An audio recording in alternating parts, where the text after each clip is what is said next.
Hello students, welcome back to 360 education classes. My name is Vivek Gupta and I am research scholar.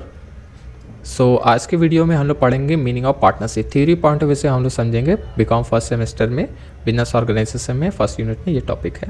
ठीक है, तो इसमें आपको पढ़ना है कि बॉडी मीनिंग में पार्टनरशिप तो बहुत सिंपल सा क्लास 12 में पढ़ा होगा। Partnership is the relationship between two or more persons who have agreed to shares the profits of the business carried on by all or any of them acting for all. इसका मतलब हुआ कि sir partnership form तभी कहलाएगा जब दो से अधिक पर्सन होंगे। ठीक है, और साथ ही उसमें बिजनेस चलिए नहीं, पार्टनर बना लिए और घूमना शुरू कर दिए तो वो पार्टनरशिप बिजनेस होना चाहिए। साथ ही साथ उसमें प्रॉफिट शेयरिंग की बात होनी चाहिए और साथ ही साथ दो हो व्यक्ति हो या चार व्यक्ति हो, कम से कम दो तो होने चाहिए। चार व्यक्ति हैं, चारों में से कोई एक व्यक्ति उस बिजनेस को चलाए या चारों मिलकर चलाएं तो भी पार्टनरशिप फॉर्म कहलाएगा। ठीक है, अब आपको लिखना हो जब फीचर्स ऑफ पार्टनरशिप क्या है तो बस ये सारे फीचर बता दें। मेंबरशिप बता दें। मेंबरशिप में आप क्या बताओगे? सर मिनिमम मेंबर होने चाहिए 2, मैक्सिमम मेंबर होने चाहिए, ध्यान से सुना, मैक्सिमम मेंबर होने चाहिए 50 और 100 भी होता है। जब 50 से ज़्यादा जनरल बिजनेस में होता है, स्पेशल गवर्नमेंट से रूल्स परमिशन ले लोगे तो वो 100 भी कर सकते हो पार्टनर्स। ठीक है, 50 से 100 मेंबर्स ही किया जा सकता है, डिपेंड्स ऑन द गवर्नमेंट के परमिशन पर। ठीक है, तो 100 मेंबर्स भी हो सकते हैं मैक्सिमम, और मिनिमम 2 हो जाएंगे। ठीक है, अब याद रखिएगा ये भी इसमें लिख दिया मिनिमम मेंबर के बारे में इंफॉर्मेशन पार्टनरशिप एक्ट 1932 में कहा गया है। ठीक है, और जो मैक्सिमम के बारे में इंफॉर्मेशन दिया है कंपनी एक्ट 2013 में एक्सप्लेन किया गया। तो मैक्सिमम के बारे में इंफॉर्मेशन कंपनी एक्ट में डिफाइन किया और मिनिमम पार्टनर्स के बारे में पार्टनरशिप एक्ट में डिफाइन किया गया। इसमें मेंबर्स में ये बता दीजिएगा। एग्रीमेंट का मतलब बता दीजिएगा कि देखिए इसमें एक एग्रीमेंट होता है, म्यूचुअल एग्रीमेंट होना चाहिए, चाहे ओरल हो या रिटेन हो। ठीक है, ओरल हो या रिटेन हो, दोनों में से कोई एग्रीमेंट होना चाहिए। तो ये फीचर्स होता है। नेक्स्ट होना चाहिए बिजनेस एग्जिस्ट करना चाहिए। ये नहीं कि दोनों जाने मिलकर आपस में बस टहल रहे हो, घूम रहे हो तो वो पार्टनरशिप फॉर्म नहीं कहलाएगा, उसमें बिजनेस एग्जिस्ट करना चाहिए। नेक्स्ट उसमें आपको बताना होगा कि प्रॉफिट शेयरिंग के पर्पज से हम कर रहे हैं, लॉस बियरिंग करने के लिए नहीं। या देखो लॉस हो जाए वो अपनी जगह, लेकिन प्रॉफिट के उद्देश्य से बिजनेस कर रहे हो, लॉस के उद्देश्य से काम करो तो वो पार्टनरशिप फॉर्म नहीं कहलाएगा। स्टूडेंट्स ध्यान रखिए, ये मीनिंग है इसका। नेक्स्ट है लायबिलिटी। अब इसकी लायबिलिटी क्या होती है? बताओ जल्दी। अनलिमिटेड होती है। क्या होती है? अनलिमिटेड होती है। ठीक है स्टूडेंट्स, अनलिमिटेड पार्टनरशिप लायबिलिटी होती है, याद रखिएगा, इसलिए पार्टनरशिप थोड़ा रिस्की हो जाता है। नेक्स्ट लिखा है म्यूचुअल एजेंसी रिलेशनशिप। इस हेडिंग का मतलब हुआ जो मिस्टर पार्टनर हैं ए, ये क्या है? ओनर भी हैं और समटाइम फर्म के लिए एजेंट के रूप में भी काम कर सकते हैं। ठीक है, एज एन एम्प्लॉई तो रूप में काम कर सकते हैं। तो म्यूचुअल एजेंसी रिलेशनशिप होता है जब पार्टनर तो बने एजेंसी के रूप में भी काम कर सकते हैं। नेक्स्ट इसमें लिखा है नॉन ट्रांसफरेबिलिटी। इस हेडिंग का मतलब हुआ कि जैसे 4 पार्टनर हैं, ठीक है, अब चारों पार्टनर प्रॉफिट्स कैपिटल लगाएं 1 लाख 1 लाख 1 लाख 1 लाख। ठीक है, अब मिस्टर ये जो है मिस्टर ए, ये बोल रहे हैं कि सर हम एक काम करते हैं, अपने दोस्त को पार्टनर बनाया और हम छोड़ दे रहे हैं। तो बाकी तीनों पार्टनर बोलेंगे ऐसे थोड़ा ना होता है, जब तुम बने तुम बना, किसको नया ला रहे हो, हम लोग को पसंद है भी कि नहीं पसंद है, तो इसलिए कहा गया नॉन ट्रांसफरेबिलिटी। आप अपने शेयर को ट्रांसफर नहीं कर सकते हो, मतलब किसी और को पार्टनर नहीं बना सकते हो, बस सकते सारे रिमेनिंग पार्टनर्स एग्री जब तक ना करें। नेक्स्ट होता है रजिस्ट्रेशन।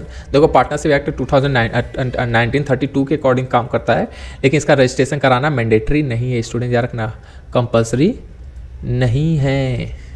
नेक्स्ट लिखा है मैनेजमेंट। ठीक है, अब इसमें मैनेजमेंट का मतलब एम्प्लॉय, जो पार्टनर वो मैनेजर के रूप में भी काम कर सकता है, ठीक, और एज एन एम्प्लॉय तो रहेगा। टाइम पीरियड के पॉइंट से आपको एक्सप्लेन करना होगा कि स्टूडेंट्स 2 तरीके के होते हैं। एक ध्यान से सुनना, एक होता है पार्टिकुलर पार्टनरशिप, क्या बोलेंगे?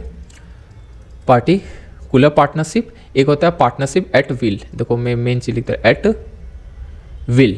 आप कहोगे ये क्या होता है? देखो पार्टिकुलर पार्टनरशिप का मतलब होता है 2 लोग या 3 लोग मिलकर एक रोड बनाने का रिस्पॉन्सिबिलिटी लिए तो तीनों जने पार्टनर बन गया। जैसे ही रोड बन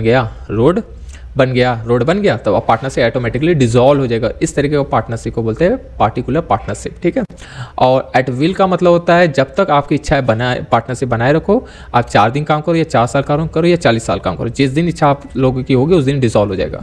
जबकि इसमें क्या होता है? ऑटोमेटिकली डिसॉल्व होता है जैसे ही ऑब्जेक्टिव फुलफिल हो जाए। ठीक,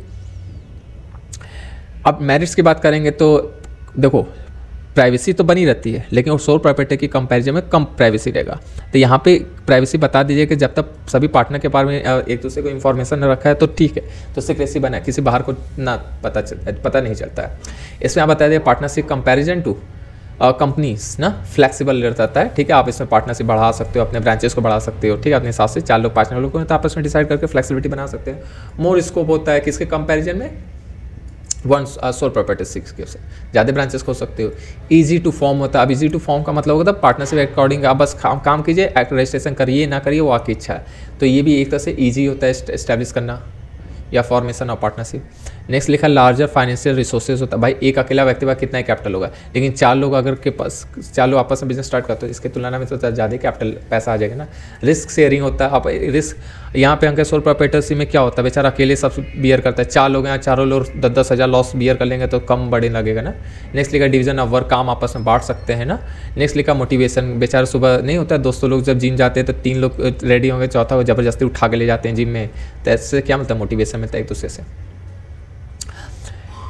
नेक्स्ट आपको पढ़ना है डीमेरिट्स। तो डीमेरिट्स में ये बता देगा अनलिमिटेड लायबिलिटी सर होता है कि इन केस इंसॉल्वेंट हुआ फॉर्म, ठीक है, पार्टनरशिप फॉर्म इंसॉल्वेंट हुआ तो पार्टनरशिप फॉर्म की जो लायबिलिटी है उसको पेमेंट करने के लिए पार्टनरशिप अपने पर्सनल प्रॉपर्टी को, पर्सनल एसेट्स को भी यूज करना पड़ जाएगा। नॉन ट्रांसफरेबिलिटी ऑफ शेयर होता है, जैसा कि मैंने ऊपर ही बताया था कि कोई पार्टनर अपने शेयर को ट्रांसफर करके फॉर्म को नहीं छोड़ सकता है, ठीक है, बिना किसी और को पार्टनर नहीं बना सकता, ठीक। नेक्स्ट है कन्फ्लिक्ट हो सकता है। भाई 4 लोग जहाँ रहेंगे तो कन्फ्लिक्ट तो होना तय है, तो डिस्प्यूट भी हो सकता है। अनसर्टेनिटी रहता है, जैसे 4 लोग बिजनेस कर रहे हैं, अचानक किसी का मूड खराब हुआ, चलो भैया बिजनेस बंद करो, तो डिस्प्यूट हो गया तो उसकी वजह से क्या होगा, फॉर्म बंद भी हो सकता है। अनसर्टेनिटी बना रहता है। रिस्क ऑफ म्यूचुअल एजेंसी का रहता है। भाई चारों में से कोई एक के मन में नियत ही खोट हो गया, नियत में खोट है, भाई हम प्रॉफिट कमा रहे जेब में रख ले रहा है, गल्ला से पैसा चोरी कर रहा है, तो रिस्क बना रहेगा। नेक्स्ट लिखा है लैक ऑफ पब्लिक कॉन्फिडेंस। इस तरह के फॉर्म में लोग अपना पैसा इन्वेस्ट नहीं करते हैं क्योंकि आपस में डिसाइड करके ये चारों जाने गायब हो जाए तो पब्लिक का तो पैसा गया, तो इसमें पब्लिक का ट्रस्ट थोड़ा कम होता है, ठीक है स्टूडेंट्स। तो स्टूडेंट्स नेक्स्ट वीडियो में हम लोग पढ़ेंगे meaning of joint stock company.